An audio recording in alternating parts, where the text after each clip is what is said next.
Well, good afternoon. Thanks for coming out. My name is Shane Lundy, Vice President of buySAFE. And the reason I'm here today is to talk about a systemic issue that is causing both the DR and online commerce to not achieve its potential. So the right question to ask is, well, how big can it be? And so the Department of Commerce states that last year there was over $10 trillion of commerce done in the United States. They also did an analysis that said over $3 trillion of that should and could be happening online today. But the issue is that as an industry, we're at a meager $200 billion is actually happening in online commerce today, which means that we've only achieved 6.7% of our potential. The good news of that is that Forrester is saying that in the United States that we're actually going to grow 12% year over year.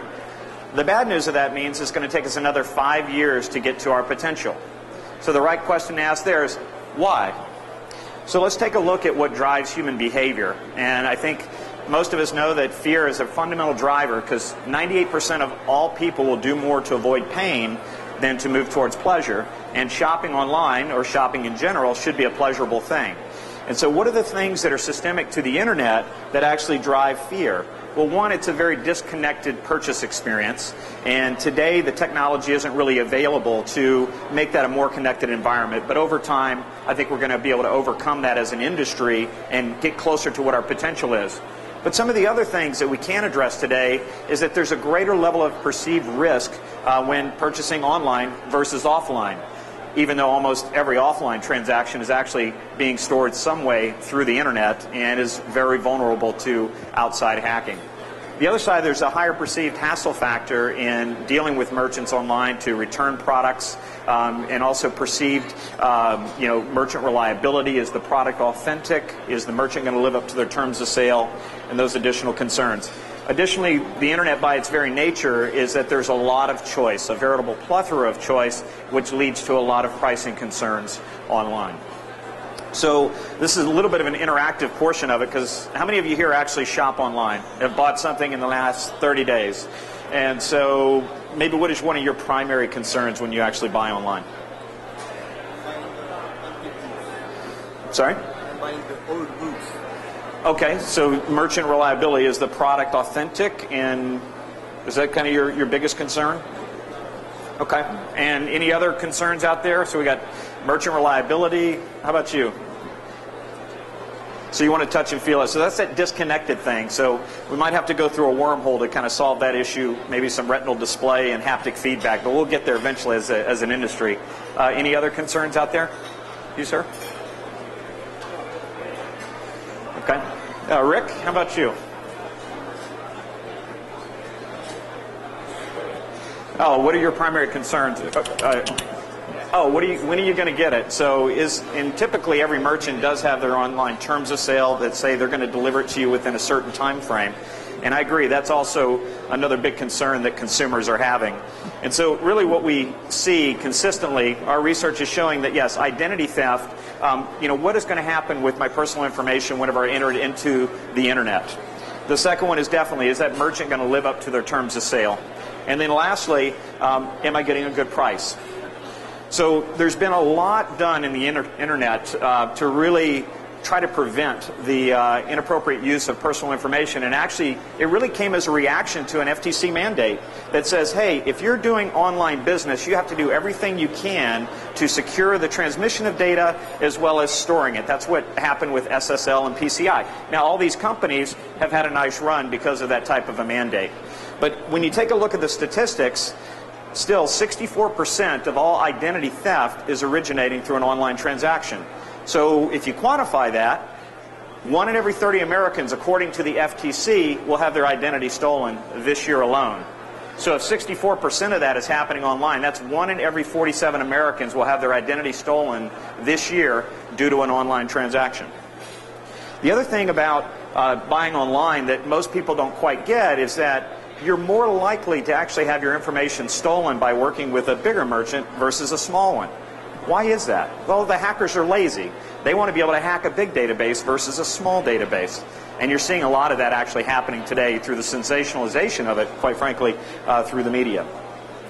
Additionally, when you talk about merchant reliability, 61% of all the complaints that are filed at the FBI as it relates to online merchants is related to their non-performance. In other words, they're not honoring their terms of sale, even though they clearly state we have this policy about how we're going to behave with you as a consumer.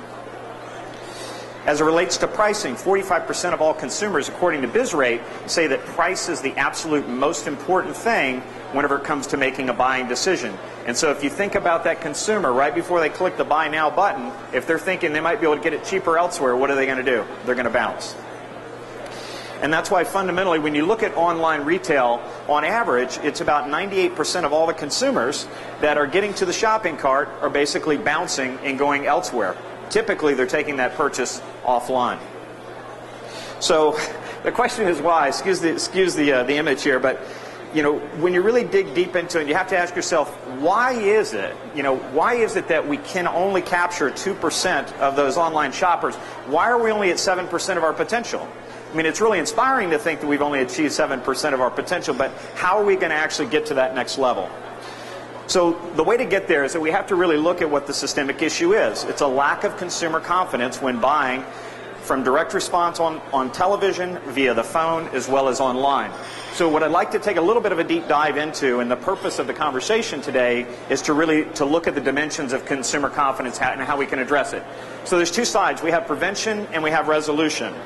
So those of you that have kids that drive cars, what's the first thing you did before you gave them the keys to the car? You made sure that they went through a good driving school, you sat with them, you talked to them. But did you give them the keys to the car without having actual insurance on that? Of course not, because things happen. And so it's really important to recognize, and consumers are recognizing this more and more, that no matter what you do to prevent, things are still going to happen, and they want resolution.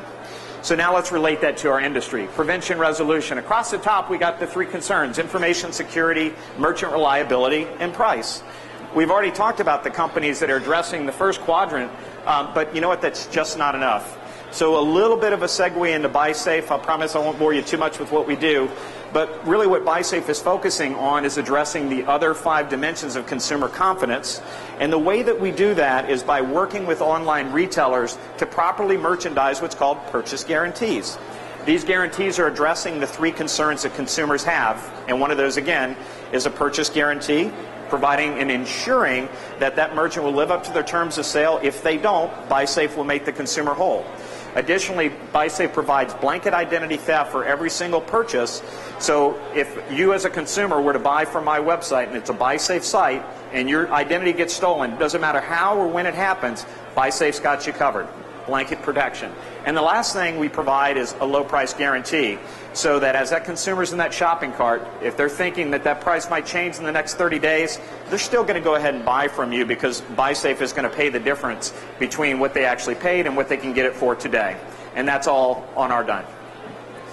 So the way that that's done is that the retailers merchandise this guarantee throughout the purchase experience to build confidence. And what that fundamentally does is it reduces fear. And so if you reduce fear, you change behavior. And the type of behavior we're changing is we're moving them from somebody who abandons the shopping cart to somebody who purchases. So the way that we do this is we're backed with the financial strength of Liberty Mutual, ACE, Assurant, Travelers. Those of you that know VeriSign, VeriSign is actually a strategic investor into us. buySAFE is now used by over 5,000 merchants online. This month alone, we'll guarantee over $200 million in online commerce.